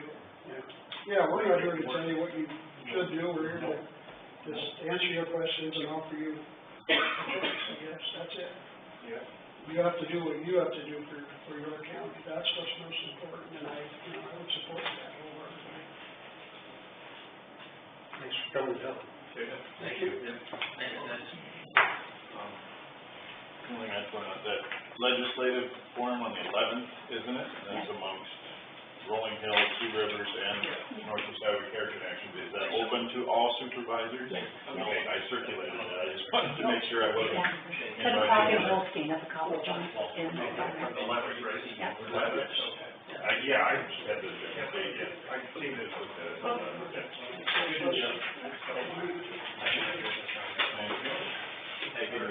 right, thank you. Feel free to call me if you got any questions. All right? Yep. Thank you all. And the regional representation, I'm open to a change. Gary, you told me the other day that either I was withholding information, which I will sit here and say I'm not. Did not say. Anything to I did withhold not say you information. withholding information, I never said that once. You said there was either stuff I wasn't sharing with the board, or I I said just. somebody wasn't sharing it with you, because you kept telling us you didn't know what the issue was, why these counties were leaving. And I talked to 3 counties and our county sheriff, and found out in about 10 minutes why they were leaving. Okay. So they either weren't sharing it with you, or what? But I did not say you weren't sharing it with us. You said Mike had wondered, and you were wondering why. They wanted to know why they were leaving, because we never had an answer. That's who we talked to. And as far as them saying that they wanna work from the ground up, that's my concern with the exiting counties, is that they didn't bring it to the board. I have my speculations, I have my opinion on what it is, but without them bringing it to the board to be addressed, I don't know how it gets changed. I just heard from, the sheriff's office this morning that they tried our mobile crisis number, and we're told that, well, that's just for suicide. No, it's not. Our contract is in place to assist the sheriff's offices and the hospitals. So if Stevens is telling them that, then we need to address that as far as their contract, or, because that's not what the region is working towards, or supported it for. that's right. So I'm absolutely open to dealing with frustrations, but without counties coming to the governance board or the CEO to say this needs to be addressed, I don't know how to. But all these same issues are all gonna be the same in Two Rivers. None of this changes, because we all got the same providers providing the same services. I just asked you to learn. We I went through Compass Point and got slapped in the face with, all of a sudden, we're defunct now, without asking. I'm gonna point finger at myself for Compass Point, not knowing why. I wanna know what's going on, that's why I called these guys, that's why I asked them in. I'm not saying we need to join Sioux Rivers. Yeah. I'm saying, I wanna know what's going on, and I wanna know what our options is right now. Because I got different responses from the other counties that had jumped ship, probably than what you got for what and some of it had to do with providers, and like, none of that stuff is gonna change. I don't know how you're gonna fix that. The only question I have is financially, how long are we sustainable? Not any longer than what they are. With three counties? I think, again, Because we need the same amount of administration. I can provide a number of the legwork Kim has done. And honestly, the three-county approach showed the best sustainability for, looking at it at this point in time. I'm still a little baffled by that, but just the amount that each region is spending per person, the expenses per resident versus ending fund balances, and the three-county region showed the longest sustainability. I don't know if that's the best approach, but it's not completely out of kilter as our other options. I think we maybe need to sit down and have a visit with Seasons over review of these contracts and why they are not being adhered to. So when the sheriff calls in and they're telling them one thing, but the contract says another, and I don't know whose responsibility it is. The Northwest Iowa Care Connection Board or the administrator, whoever it is, to sit down with them and go over the details of the contract and make sure that you're hitting these marks. And according to your conversation with the sheriff's office, they're not. That needs to get remedied no matter where you're at. And the same mobile crisis that Care Connection put in place is being looked at by Sioux Rivers, so it would still be seasoned, so it needs to be addressed either way. Two new contracts with them, and I don't know if that was one of them, but, yeah. And I think though that it's anecdotal, and that's where this is going to be very, very interesting to get folks to speak up and talk about what's going on. I mean, we used to have our meetings, I don't know if we need to do that again with our team, to talk about what the issues are in each one of these counties. We have some kind of team that meets, that discusses concerns and that kind of stuff to a certain extent. But when it gets to contract monitoring, that's where there needs to be even additional anecdotal information that comes to play. Because one person can say one thing, but does that mean that it's a systemic problem, or is it just that isolated situation? It sounds like a systemic problem in every single county. So if it's an issue, at some point, somebody should have been on top of this, and I don't know if that was you or the board as a whole, but this isn't the first time I've heard this. I heard it from Wyatt, I heard it from O'Brien, I heard it from Clay, and Dickinson's had the same issues. So my question there is, okay, with Doug's case, did he go to Jason or to the board to tell him what happened? So if they don't know if they don't know there's a problem, it's hard to fix it. Who does he go to? How did you find out about it? I talked to him yesterday and today about it, and said, have you used it? Because Kevin was telling me how much time was taken just on one instance where they wait at the hospital, and then the doctor comes back and says, well, he's not needing mental health, not needing to be put into a facility. So back to jail they go, and it was an issue. So yes, it's a problem for our sheriff's office, and we can all agree that it probably should have been dealt with, but when those entities are making a determination that we can't change, Nolan alluded to that earlier, I don't know. According to Steve, somebody has had discussions with them at some point on this problem, because their excuse or explanation of the issue was they had a lot of turnover in staff and whatnot, and that's where some of this... That's what I hear when I do confront them on it. This is where some of these things came from, so I'm like, well, okay, at some point that's gotta get remedied. But the systemic response, though, you're not going to take any calls if they're not suicidal? Are you kidding me? Like I said, That is like a major whatever's in the faux pas. contract. If the contract says you're gonna do X, That Y, isn't and even Z. in the mix, and so we've got to define what it is that they're going to be going out on. And we've had this discussion with them just lately. One of the things that we keep hearing is, well, people have to voluntarily decide they want to engage in this service. Well, face it, you get into a crisis situation. I did triage for 5 years at Seasons. You've got folks that are saying, hey, I want to talk to you, but that's as far as it goes. Not going to do anything else here. I just want to hear what you have to say, kind of thing. Well, mobile crisis needs to be a lot more finesse to get people to go to the next level in discussing what kinds of needs that can happen, to follow up, to make the But relationship. does the mobile crisis contract say suicide only? No. Well, No. somebody needs to Well, sit that's the down first with time them. that I heard that I wish it's the that sheriff's distinct. office would've told me, or Yeah. contacted the region right away, or. That And just down made in me Aldi. sick. It may be something too that, you know, the region needs to go to each one of these law enforcement departments and sit down with them and say, hey, if you guys got an issue with people getting serviced under this crisis contract, you need to notify your rep on the board or contact him or whoever it is you're supposed to contact. But if they don't know how to address it, I don't know how you can hold them accountable to make sure that somebody knew either. Well, I can certainly do that, because we have a stepping up team. That's what our region decided to do. Instead of having staff kind of dictate what was gonna happen, we put teams together so that everybody could come to the table. Sheriffs, county attorneys, and whomever. Stepping up is our jail and our law enforcement team. And that's where we talk about this kind of things. People come to the meetings, they have input into it. Don't always see a lot of attendance, so if we don't have attendance, I've gotta go out to them and find out what's going on.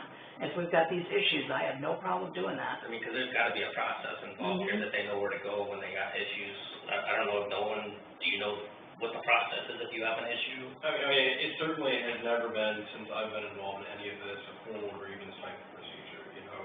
If I'm being honest, the first time that I realized there were cracks in the mental health system was, again, not to harp too much on it, when I was getting a call after hours and I realized that we didn't have the ability to find a place for somebody if we couldn't get a doctor to say they were a danger to themselves or others, right?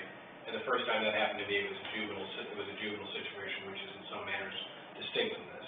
But I have since gotten that call after hours, and you realize slowly what the gaps in services are, when the offices are closed, and the only places that are open are the SO or the hospital. And you're trying to call somebody to get you connected with the services you need. And that is, to be honest with you, a very ad hoc realization that I had, that this system we were dealing with was at least partially broken, and that what we're trying to figure out is to have the least broke system that we can have. And yeah, so to answer your question more succinctly, I would simply tell Jason about it, or I would tell our mental health advocate about it, or I would email Kim. Kim and I have emailed about issues, but usually more higher level stuff. Or I have an example of why somebody didn't get admitted, and maybe Kim and I talk about it. There have been times when I've talked to Seasons before, which is a little bit like talking to an oracle, right? It is what it is. Everybody has issues with Seasons. I've said it once, I'll say it again. They're a mile wide and a stack of cars thick, offering a huge multitude of services with the actual availability of those services when you need them to be determined. And so, the humans got to talk to each other. You know, we were talking about contracts earlier. I had a professor that always used to love to say, no matter what we're talking about, the humans got to talk to each other. Here it is, we're in a situation where we're in a complicated system, and we would benefit from having these opportunities to sit down with people that are engaged in the administration of services and discuss with them what has happened. It sounds like those meetings happened and then they tailed off again. And maybe it's important that we communicate. We try that again, if there's a reapproachment of that, if there's another attempt at that, trying to start some dialogue. It's entirely possible that our membership in our mental health region could be measured in months instead of years. It's a possibility that the existence of our region could be measured in a number of months instead of a number of years, but perhaps it would still be useful for us to have those conversations again if we're dealing with these kinds of gaps, or if there's just a patent misunderstanding of what kind of services need to be offered by a group like Seasons, who is saying that that line is just for suicides, when it's not. Well, and Doug's comment to me was service and a hassle. That's his comment. Yeah. And if I stirred the can of worms here, I'm glad, because we don't talk about it. We don't know what's going on. So we're talking about it now. So, well, I mean, right or wrong, we need to discuss these things. Well, that Seasons board's private now, so we don't really have any more input as to what goes on there either. And that's your last provider in the area, so you're stuck trying to make something work with them. And if we don't have any communication about what our problems are, I don't know how you can fix. It's a question of who's talking about it, right? I mean, this spring, I had never had any involvement with the board portion of mental health at a board level until there was all the hubbub and the discussion about counties to the east joining us. And there were all the questions that we got involved in. And that was the first time I went. That was over a year ago, actually. That was over a year ago. Okay, sorry. Yeah, time flies when you're having fun, right? So away we go. you know, we were all worked up about it. This board wasn't really worked up about it in that regard at that time, and it's not just you guys. How many other boards in our region have gotten more deeply involved in the direct membership and their futures in these regions? Many more. So maybe if we're gonna make some changes, maybe that's what it takes, is for you guys to be more involved with this. It's not a fun thing. It's not, but maybe that's what it takes. Well, and I personally enjoy the opportunity to visit with board members if you have questions or concerns, to tell me what you got going on, and tell me what kinds of things you're hearing from from your electorate. Because at the end of the day, it's that grassroots kinds of stuff that if we don't know about it, we can't do anything about it. And then the other thing is that if we need to kind of rattle the cages here at Seasons a little bit more and pull more people into the mix here and come to Osceola County and do some law enforcement, county attorney teams and things like that specific to these questions to get them resolved, I have no problem convening that team. I've let them kind of do their thing. They're like 2 years into mobile crisis. They were doing the advertising, they were making the relationships. They were those relations. They come every month to the governance board and make a report about what they're doing and their calls and all like that. And so if it needs to get a little bit deeper and we got to drill further, then I have no problem doing that. Do you guys ever bring any of this stuff up with Seasons at any of your meetings?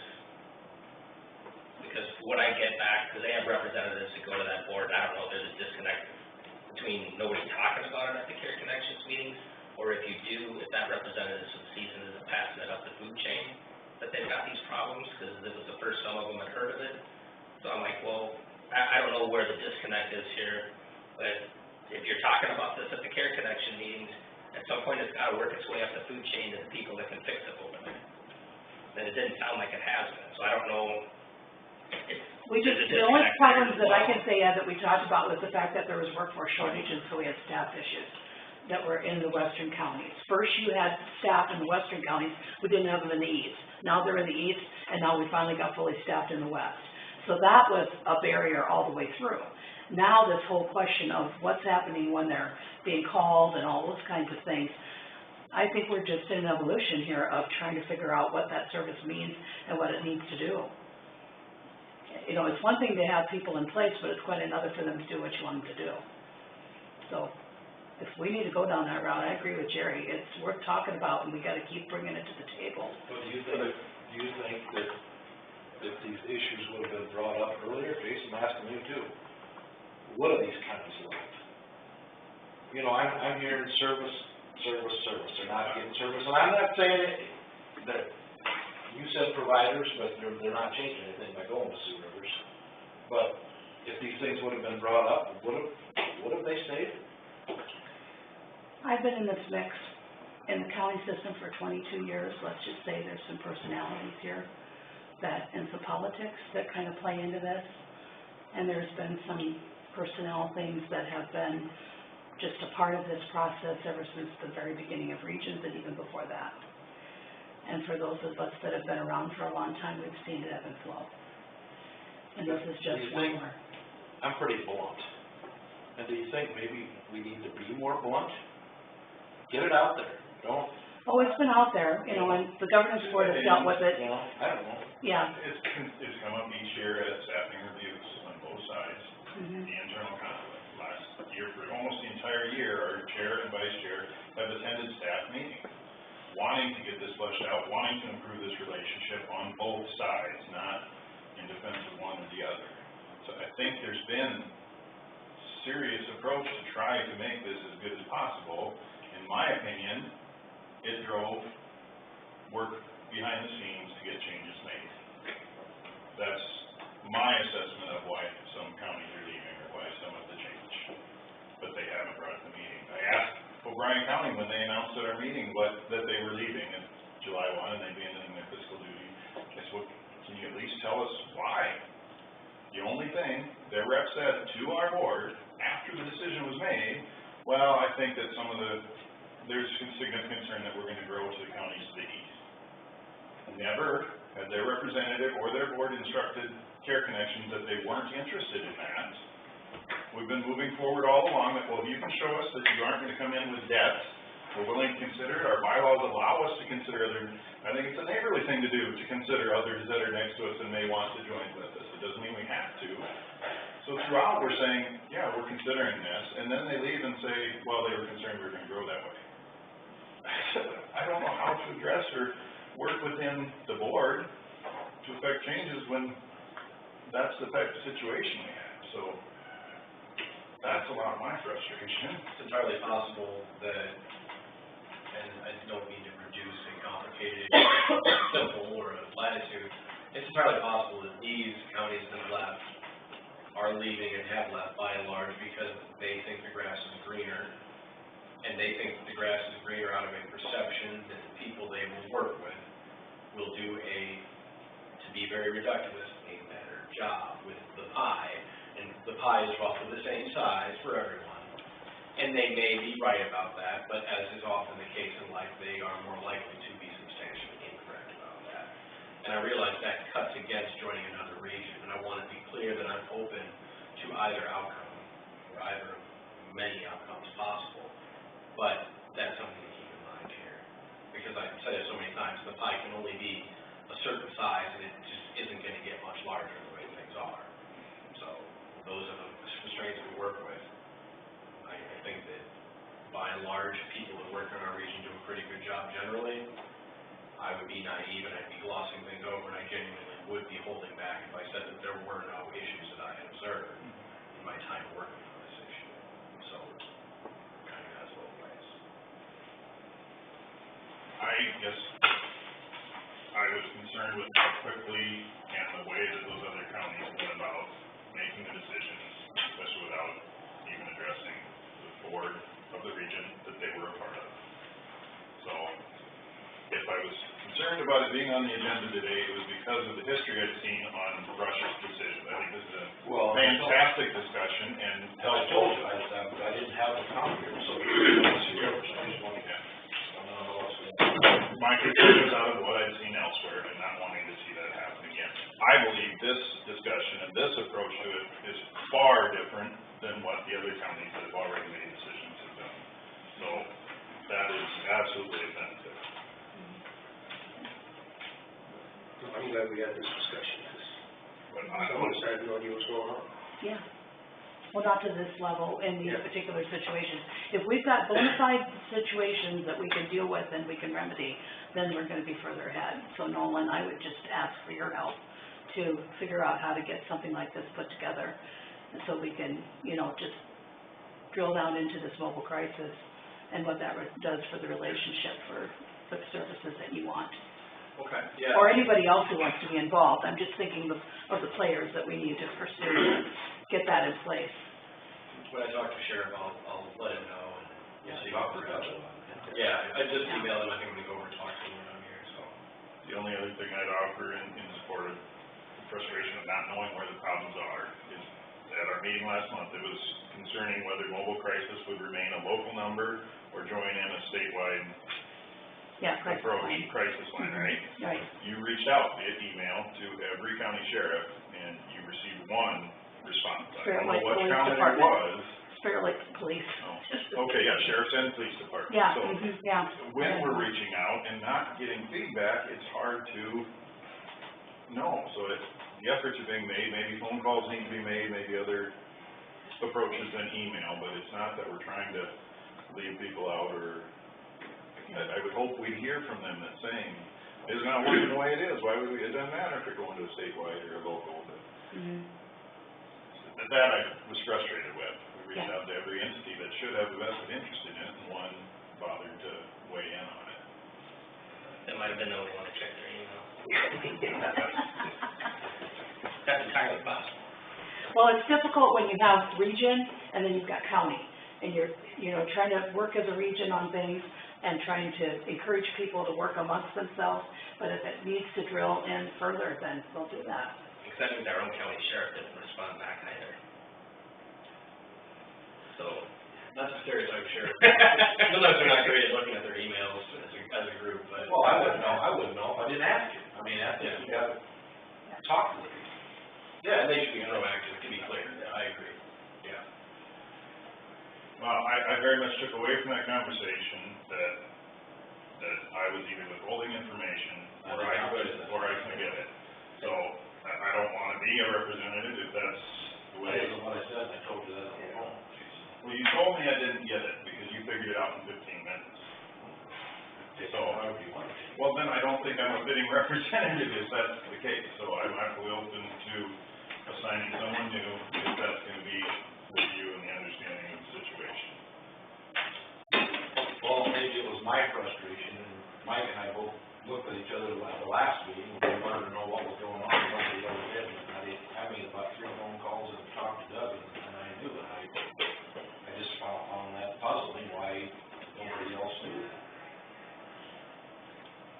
Do you think partly, at least, it stems from what we talked about the last time I was down here, that there was a reticence to fully discuss what we perceived as the personnel issues going on within the region, and that other regions maybe weren't being quite as open about that as maybe they should, and that maybe when you made those phone calls, you had one-on-one discussions with people that were willing to just put it plainly, be a little more real with you, and I'm just literally just asking, because. You're right. Yeah, I mean, what I'm saying is, you know, Jason and I do a lot of our homework on this, and it's frustrating when we don't necessarily always feel like people are completely telling us what we expect to hear or what we think maybe is true. But I'm asking. Spade to spade with me. Hey, Call yeah, it like you see it. Yeah, I wish it was really like that more often. Nobody wanted to have a discussion at that Care Connections meeting about the problems. I mean, that's really what it boils down to. Nobody wanted to make a tough decision in what was gonna take a remedy to keep people on board, so they just decided to jump ship. Could be. I had a Lyon County supervisor, after their decision was made, that said, and I apologize, Kim, but Tim Wilson was never the right hire. Years later, allowing that to weigh into the decision to leave the region was really problematic to me. And so I do believe the lion's share of the decisions by counties was personnel issues. And I think they should be talked about before decisions are made. So I don't know if I didn't say it clear enough or well enough. I wanted to not harm individuals, and there was no malice by saying that. But And there was a lot of issues with, and I don't know if this was justifiably so or not, conversations were continuing with the 3 eastern counties, even after everybody thought that that wasn't a discussion that was gonna continue to be had. And I don't know who was having those discussions, but that was one of the reasons cited for people going off on their own, outside of the group, continuing to push an agenda that nobody wanted to bring those guys in. And I don't have any knowledge that that's what happened, but that was one of the items that was brought up. But our bylaws never changed, that people can ask to join our region. The impression we gave them was that we aren't gonna consider it if there's debt issues, and until those are addressed, they wouldn't consider to continue further, but the region certainly seems willing to consider adding those counties if those issues are addressed. That doesn't mean that it's a done deal, or. Well, everybody cut that off, the table. things were getting done off over here on the side without informing the rest of the board. Like I said, I'm not on that board, I'm just going by what I've heard from other folks in other counties. But that evidently rubbed some folks the wrong way, thinking we were gonna bring in people that did have that, even though they said they didn't have it anymore. I don't know if that's been clarified yet, whether they don't have that debt anymore or not, but it sounds like it's all still up in the air.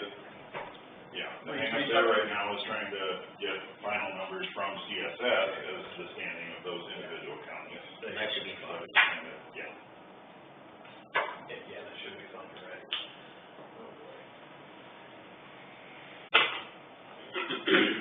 I think as far as the whole issue of whether, I was the right person or not person for the job, I think everyone is aware that, there were numerous folks in our staff, our existing staff, that applied for this position. So that in and of itself, I think, has been problematic. Not having been involved in that part of the process, it has just held on throughout. Our governance board went to the extent of offering interviews for each of us to be involved, and took it very seriously that we were going to be a single legal entity, and therefore function as the governance board. And we went forward with the interview process, and the interview process included a variety of different individuals, including governance board members. The administrator from Dickinson County Hospital, as well as Bob Lincoln, came over as a CEO, and Yeah, there was a variety of different people that were available for that interview process. Some of these things take a life of their own, and the more that you're in it, the more it just continues on. Guess the life in the event, fine, but not particularly exciting. Is there action on regional representation? No, it's as it is. Just my thought. There's nothing you can do, this slate the game anyway. We move on, up to the items and claims. Claim 954 is Boston Water Service. Make the motion, pay claim 954.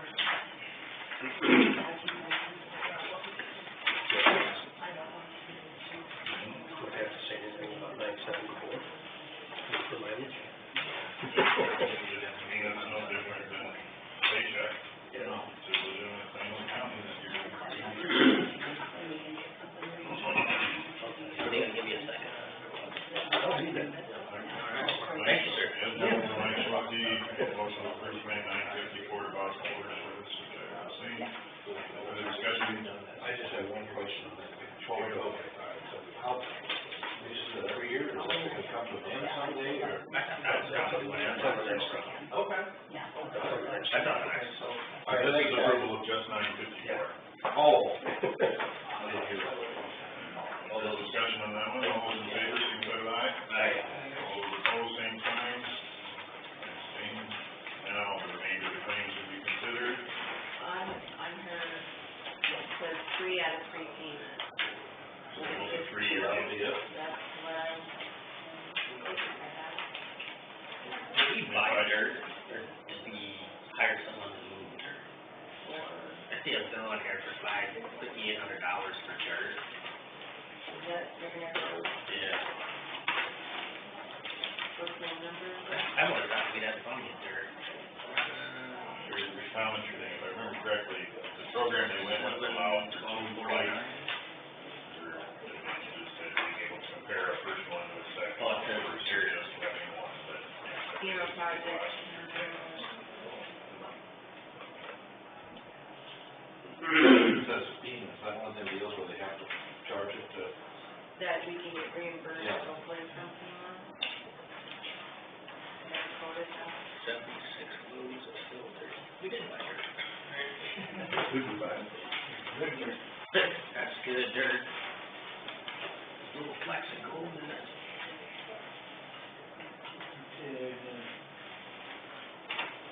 Power trimmer of $650, that'll be revenue too.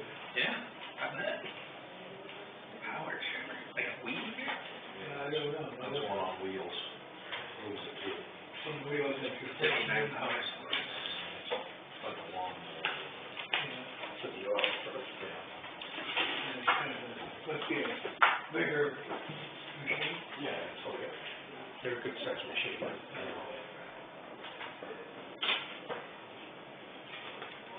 They use that when they go around bridges and.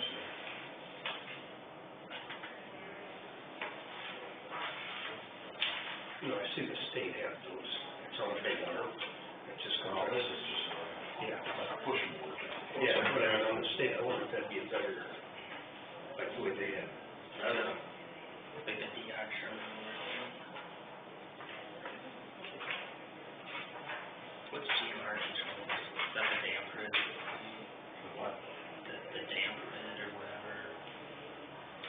It says preventative maintenance.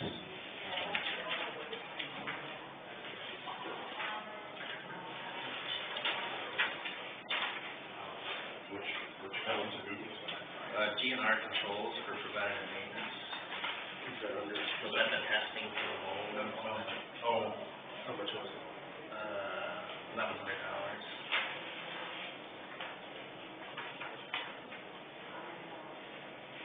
The courthouse. that much to test from home. I thought that mold sample was supposed to be pretty cheap. $1,500 a set. Well, one below that's. Is that the sample? That's the sample.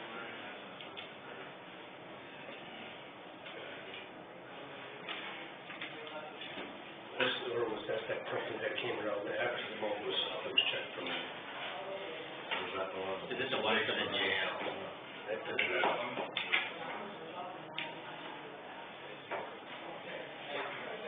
Wasn't there a company that was coming after us, checking the building, see if they did the mold? They said they didn't find any more. No, then the other company came in. Because I know we had to advertise it, and if they didn't find any mold, then they were gonna come in and fix whatever they needed to fix. Now, I wonder if that's that company. That was, that's what that is. Yeah, is this something we need, or is it just something we? But I meant that. Well, we Yeah, got the I action. think they did the 954. For the area, so I requested a list of whoever.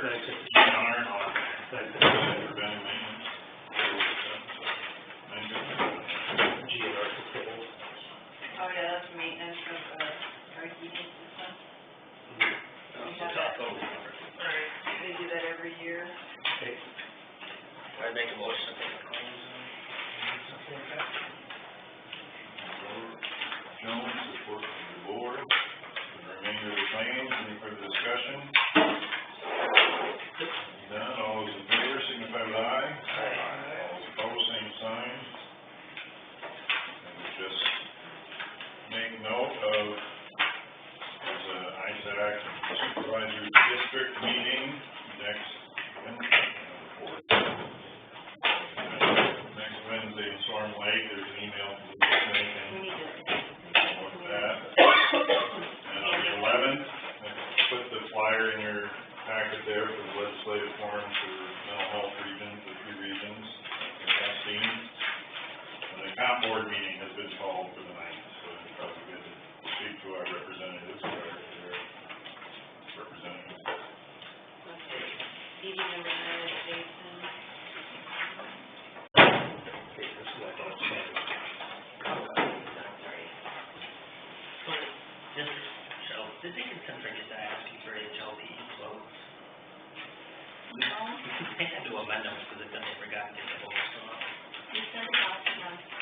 They forgot to count them, and they ended up having to change the school board Oh, outcome because they forgot to count our vote. but it all should have been on the state site. For whatever reason, we weren't included in their tally. Really? And since I got their check. Dickinson County, yeah, there's a lot of good time. Huh, So all of a sudden somebody was on, and all of a sudden they weren't. oh, Yeah. oh. School boards are immediate. Yeah. You're 43, right? I don't know what happened there, because we sent it all to Dickinson County. They said they forgot to count out who's supposed to go as Oh, the they must have HLP forgot school it. district. It's like, Yay. I've done a little asking of Dickinson County, their engineer, but over a year ago, we had that picture of one of the Dickinson County supervisors standing in a washout area, and said if it's a repair, do it. Yep. We should have participated in the cost of it, but I've never seen that cost come through, or, I don't know where that stands, but it seems a little bit odd, but, Yeah, because we said go ahead and pay it. because they had talked about possibly improving it, I think we would need to have a meeting and consider that, but repairing something happened, problem. There was some pretty good washouts this year too. And a couple of the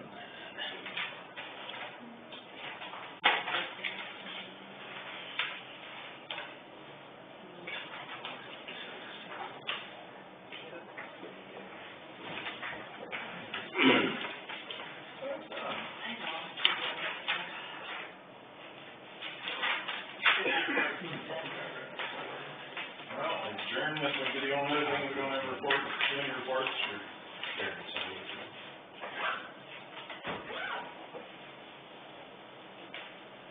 Do we need a motion? To adjourn? Sure. Yeah.